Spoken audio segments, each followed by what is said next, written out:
Hey guys, John here. In this video, we're going to be talking about freelancing as a web developer. This actually came up as sort of full transparency. I watched a video from Brad Traversy where he did a very similar thing to this. And as I watched it, there were things that I felt like I agreed with, things I disagreed with, things I wanted to add, and so forth. So I decided to just sort of do a similar video. I want to make sure and sort of give him full credit for that. But I'll link to his video in the description below as well if you want to watch that and get a little bit different opinion. But I'm just going to be going through this. I've been a freelance web developer for about 15 years now, and so I want to just share some of my thoughts on this idea of freelancing as a web developer. So if you're new here and you don't know me, my name is John Morris. I am a freelance web developer. Like I said, I've done that for about 15 years now. I'm probably most well known for my work with Inc. Magazine and Tim Ferriss, Lewis Howes, Michael Hyatt's another big one. I'm married. I have 3 kids. I live in the Ozarks in Missouri. My wife and I are actually building our forever house down here, as you can see from some of the construction going on back here. And you know, like I said, I've done this at home for a long time now. So I want to go through some of this stuff. All right, so let's start off talking about some of the pros of freelancing. And I'm not going to try and convince you either way. I'm just going to sort of go through this and you can kind of make your own decision. So some of the pros of freelancing, probably the biggest one is, or biggest two, are freedom and then flexibility.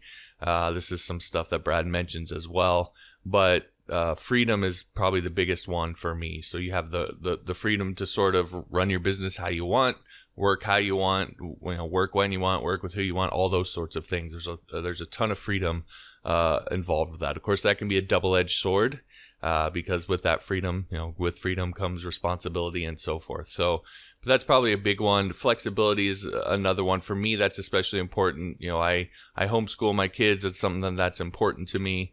Having the flexibility to be able to do that, be able to jump in and out of work and so forth when I need to homeschool them is a big one for me. You can work from anywhere. I mean, this is sort of a perfect example here. We moved from Omaha, Nebraska down here to the Ozarks. And for me, the move was pretty uneventful. Didn't have to find a new job. Didn't have to do any of that stuff. I basically came down, got my computer set up, and I was ready to go. So it's nice to be able to sort of move like that and not have to worry about finding a job and all that sort of thing. Matter of fact, we probably wouldn't be able to live here because the local economy here, it's a very poor county down here. The local economy probably wouldn't have, the jobs and stuff that I would need in order to do everything that we're doing. So again, that makes it very nice. You can work when you want for the most part. I mean, you're still going to be holding the clients a little bit. But generally speaking, you can work the hours that you want to work. You can put in as much or as little as you want, which again is a double-edged sword. So there's that. And you can work on the projects you want, which is sort of a big one for me, being able to say no to certain things and not have to just do whatever my boss tells me and that sort of thing. That's a big one for me because there are plenty of projects out there that I don't have any sort of, especially after 15 years, I don't have any interest in doing and so forth. So that's really nice. So those are some of the pros. Looking at some of the cons, probably the biggest con that everybody thinks about and talks about is unpredictable income. And it's sort of the biggest fear. It's what stops a lot of people from becoming freelancers, and it's a legitimate fear. It's certainly not as predictable as a monthly paycheck. Now, there's two sides to that. Sometimes it's less, and was kind of the fear mindset a lot of people maybe kind of get wrapped up in, but also it can be unpredictable the other way. You can one month make a bunch of income. So there are two sides to that coin. And the one caveat that I would say here is that if you treat your freelance business like you would any other online business, and you build out a system for bringing in clients, then instead of relying on a platform or word of mouth or just sort of hoping that you get work, if you do that and treat it like a sort of a real online business, then you can make your income a lot more consistent and you can sort of deal with that. Now, if you're interested, I do have a course that will teach you the system that I built for myself to be able to do this for over 15 years now. The course is called The Beginner's Guide to Freelance. It's available over on Skillshare. If you go to the link johnmorrisonline.com/freelance, or I'll link it in the description here, you can get an exclusive 2-month free trial of Skillshare, and you'll get full access to all of the courses there, including my freelance course. So you can take it for nothing. You just cancel before the 2 months is up, and then you won't get charged. So if that interests you, again, the link is johnmorrisonline.com/freelance. All right, another big con is that there's no benefits. So no health benefits, that sort of thing. Now, for me, my wife got a job here and they have benefits, so we actually get our benefits through that. Before that, I was paying for a health sharing program that you can get here in the United States, and that was what we used for our health insurance and so forth. So that's something that you have to figure out if you don't have a spouse or somebody that has those benefits that you can use. So that can be a big one. I wrote down loneliness. Now, for me, I'm more of an introvert, so it's not a big deal to me. I've got 2 boys that keep me plenty busy, and my wife and so forth. So over the years, that's become much less of a thing for me. But if you're someone who is single, maybe you're not living around where your family is, like, it can be easy to be inside of your house for weeks at a time and not realize that you haven't left. And after a while, no matter how introverted you are, that will start to get a little bit lonely. So you have to be more conscious about making sure that you get out and you contact people, and it's not just going to happen naturally with coworkers or just being out and about and that sort of thing. So you do have to manage that a little bit. Another big one is self-management. So procrastination, motivation, time management, being, detail-oriented, to-do lists, all that sort of thing. It's really on you. You don't have a boss standing over you. And again, that can be a double-edged sword. It's nice to not have a boss standing over you. However, it's easy to, oh no, I accidentally watched Netflix all day and I got nothing done. And ultimately, that kind of stuff is gonna hurt your business. So you have to think about that. And then work-life balance. You work from home. I mean, there's even after 15 years, it's not perfect for me. Last night I was working on stuff at 9:00 at night when everybody was watching TV and doing that sort of thing. So there is a balance there, but I think that one, with time, when you first start out, you're just going to be all work. But as you sort of build out a business and you get a clientele and you're making good money and so forth, that one kind of tends to work itself out. So, but again, that's something you need to pay attention to. So how do you know if freelancing is for you? So these are some of the things that I've come up with over the years to help people to determine if freelancing is something that would be a good fit for them. So the first one, and probably the most important one, is that you value freedom over security.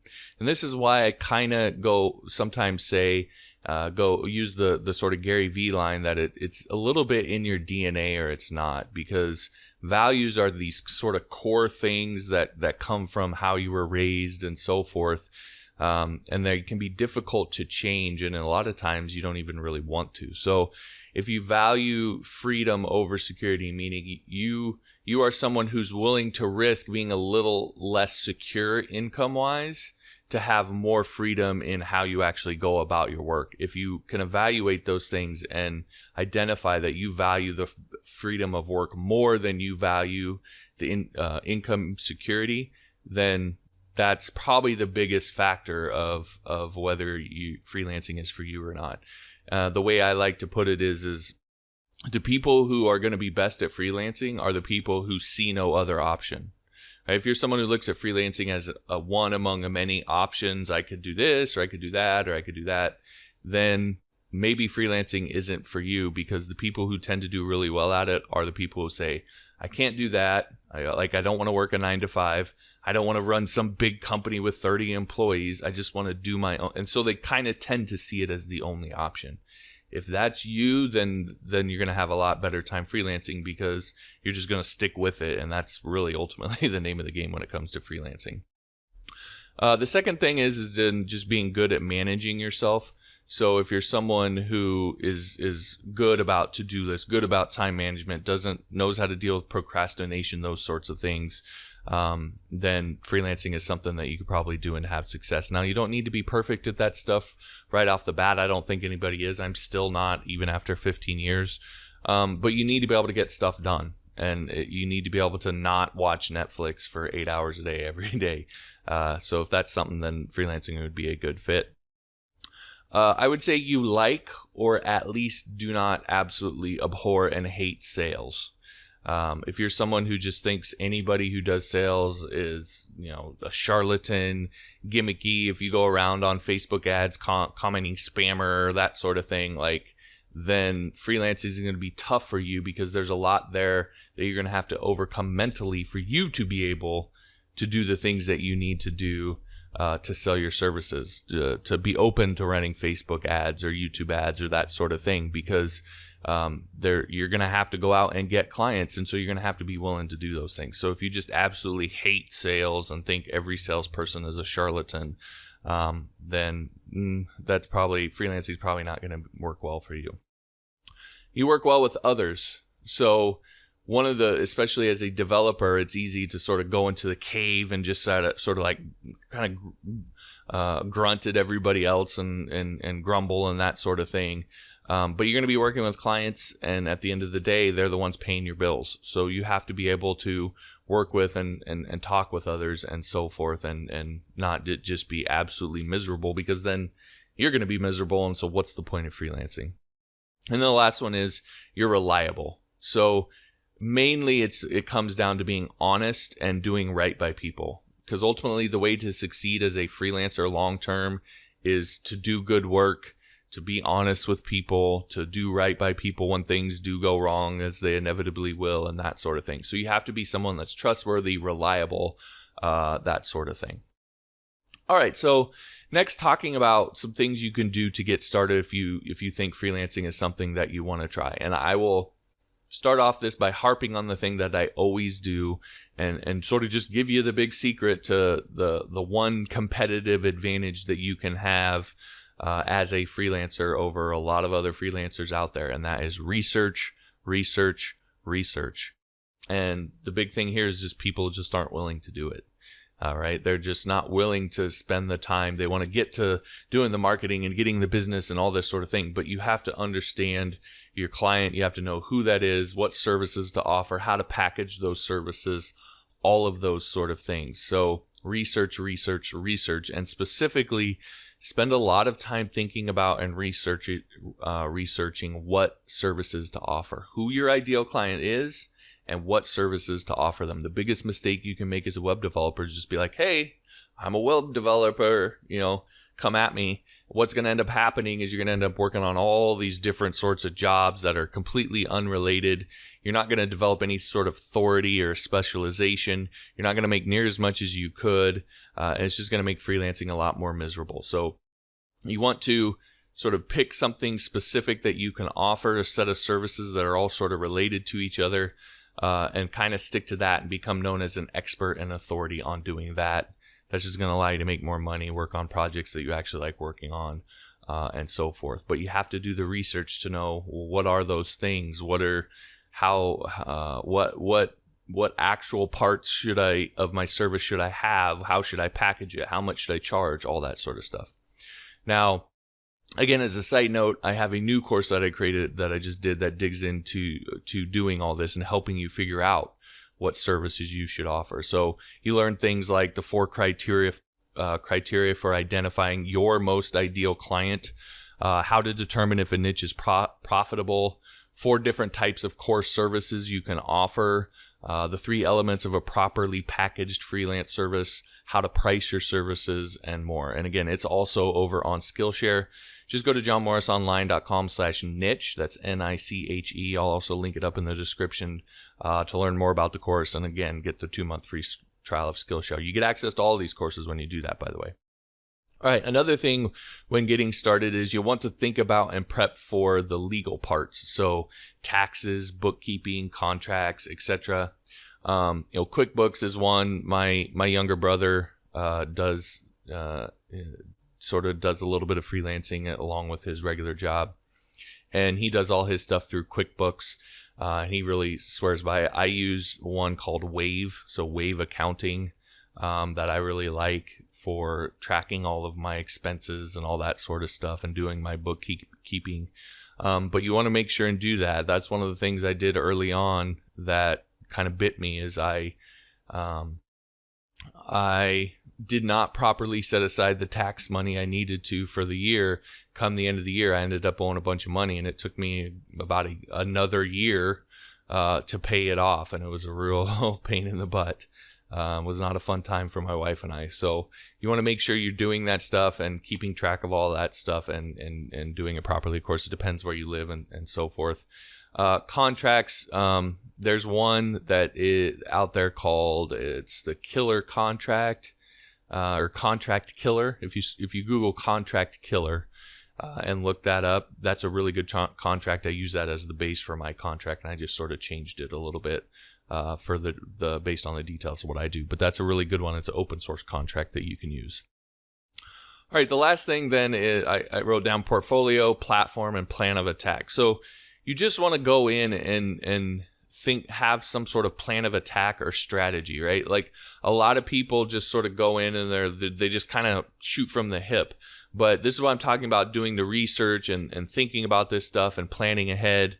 Tim Ferriss, I just watched a video of his where he talked about, a lot of people shouldn't be entrepreneurs because they're simply not willing to put in do the pre-work necessary in order to set things up in order for them to be successful. And they end up creating something that becomes a nightmare for them. And it's very true. A lot of people they just sort of go. And what I'm telling you is take a step back for a second. Really focus on building a portfolio. And I'll tell you this about the portfolio. Your portfolio does not have to be filled with things that you did for clients. They can be things that you did for a family member, or that you did for free, or some charity or nonprofit organization, or that you just did for nobody to put in your portfolio. But it's crucial that you have something in your portfolio and it be good, because that's what people are going to look at to see, what can you do? What are you good at? What can you build, etc. So make sure you have a portfolio. Think about any platforms that you want to use, whether that's, an Upwork or whatever, or your own website. Just think about how you want to do that. And then what's your plan of attack going to be? How are you going to get people to notice you, get people's attention? How are you going to convince them to hire you? You don't have to know the perfect answers off the bat, but you have to have some sort of plan for how you're going to do that. All right, next is where to find freelance work. So the immediate one that comes right off the top of most people's head is the freelancing platforms. Now, there are two main categories of freelancing platforms, at least what I call them. So there's the open platforms, and then there's the curated platforms. So the open platforms, and I kind of put an asterisk next to Upwork, because Upwork has started kind of curating a little bit more. They have an application process. They don't just let anybody join, but it's still fairly open compared to the curated one. So Upwork, Freelancer, Fiverr, there's probably a ton of them. Guru, I think, is an open one. You could just go on down the line. But the big one is Upwork, and then probably Freelancer and Fiverr. Those are probably the three big ones out there in terms of the open ones. And then in terms of curated, you have TopTal and OnSite are probably the two, at least that I know, that are big ones out there. Probably TopTal being the biggest one. And the way these work is they have a very rigorous application process. But once you get through that application process, there's a lot less freelancers on the site. So now you're able to get a lot more of the work and so forth, and you don't have to compete near as hard. Whereas with the open ones, it's easier to get on, but it's harder to get work because you're competing with everybody. My recommendation, start with an open platform, because I know, for example, TopTal, the application process there is very rigorous. And so it's very likely that if you've never freelanced before, that you're going to be able to get on TopTal right off the bat. So start with an open platform, figure out how to get clients, work with clients, deliver all that sort of thing, and then move on to a curated platform. Now, again, just as a side note here, Upwork is the largest freelancing platform out there. So I strongly recommend that no matter what you do, you be on Upwork. If you search for information on Upwork, you're going to hear all sorts of opinions about people loving it, people hating it, people, made a bunch of money on it, people got scammed on it, all this sorts of thing. And the one thing I'll say about Upwork is you can find whatever you want there. It is a huge platform. So you can find good clients, bad clients, good projects, bad projects, on down the line. But at the end of the day, like I said, it's the largest platform out there, and there's thousands of jobs posted there every day. So if you're freelancing, I highly recommend getting on Upwork, and that's where I started way back in the day, and was able to jumpstart my career. I do also have a course on it. That course happens to be the number 3 ranked freelancing course on all of Skillshare. So people tend to really like the course, and it helps them a ton with Upwork. It walks you through building your profile, bidding on jobs, finding the highest paying clients, how to write proposals, and a bunch more. If you're interested in learning more about it, you can go to upwork101.com. Again, I'll link that in the description. All right, so that's the big one I think people think of as freelancing platforms. Of course, your own website, which I would highly recommend doing. One of the things that I'll just sort of give you this from my Upwork course. One of the things that I teach there is that you actually build your business like you're going to sell your services from your own website. But instead of linking to a services page on your website, when you start out, you link to your Upwork profile. And a lot of people don't understand why you would get work on your own, off your own website, but then send it to Upwork because they take their fee and all that sort of thing. And the reason is because Upwork is very algorithm based. Okay. And so if you can start to get those algorithms working in your favor, then it can start bringing you a ton of work. I got to the point where I was getting like 30 job invites in a month, and like I could only do 1 or 2 of those projects. So I was just getting overwhelmed with job invites. So you want to try and get those network effects working in your favor. And one of the ways that but it can be hard when you first start out because you have nothing over there. So one of the things that you can do to jumpstart that is get work outside of it, send it to Upwork, and yeah, you're going to get that fee taken off even though you got the work, but long term, you're going to get the ball rolling and end up getting more work coming back your way. So it's a long-term play, but it can be very effective. So anyway, you can use your own website to sell your services. That's a strategy I recommend for people right off the bat if you want to use that. Another one is, of course, social media. So you can get out there and network on social media. Go on Twitter or some of these other places and find people who have problems and answer questions, or follow people who are authorities in your particular niche. So if what you're doing is building WordPress websites, go on Instagram and follow all of the really popular WordPress developers there, and then comment on their stuff. And people will click on your profile, and then set up your profile on Instagram to let people know that you're a freelance developer and they can hire you, that sort of thing. So you can use social media to do that.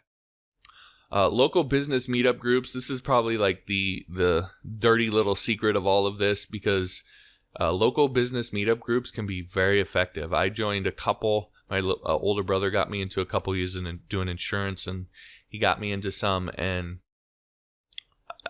of all the meetings that I went to over the years, probably 90%. I mean, it was almost every single meeting I had someone offer me business, give me their card and say, hey, call me. I have this thing I want you to work on, and so forth. That's how these businesses are set up, for people to refer other people to people in the group, but also to work with each other. It just, every single time, it can be if you have a local business meetup group in your area, and I'm talking about one where it's not other web developers, it's you have an insurance, they take someone from every industry. You have an insurance agent, you have a realtor, you have all of these different people, and you get in one of those, and a lot of those people need work, have work for you. So that can be deadly effective.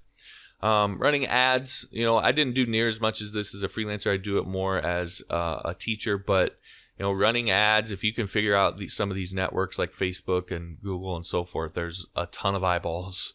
And so if you can figure out how to use them, you can bring a lot of work your way. And then content marketing, that's probably that's been the biggest thing that I've done over the years, is content marketing. And essentially the idea is you've seen it here in this video. Just watch this video and take exactly the strategy that I'm using here. Let's be blunt with you. Take the strategy I'm using here and do that to sell your services. That's content marketing. So it can be very effective.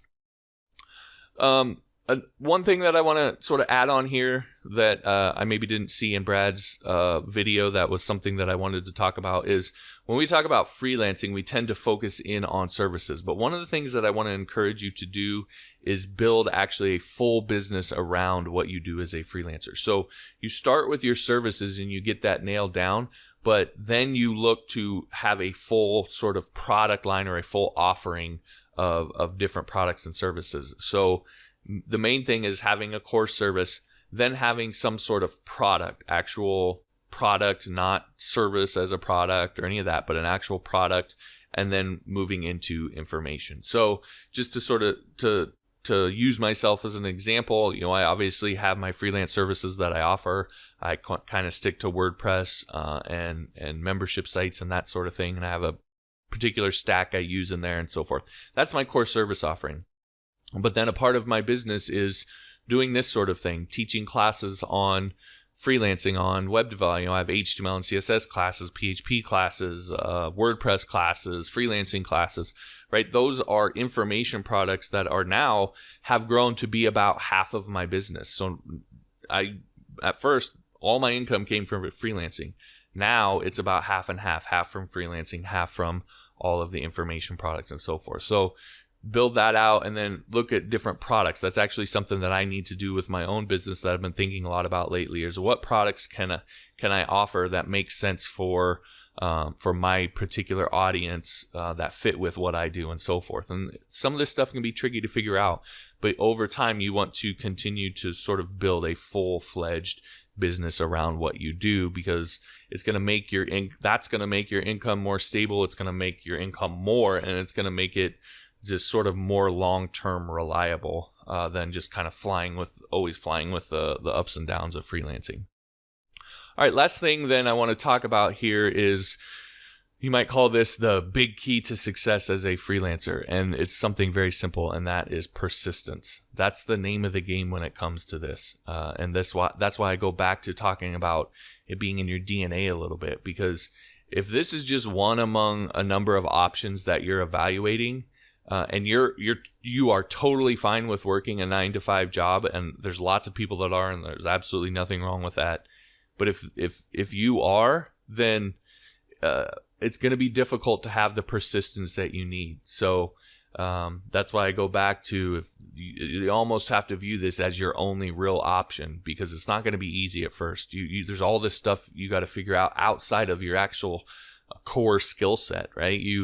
If you go work a 9-to-5 job and you're a WordPress developer, you just need to know how to do WordPress really well. But now you need to learn how to run a business and market and get clients and all that sort of thing. And so there's a lot to learn, and you'll fail. My first 2 clients, I ended up having to refund.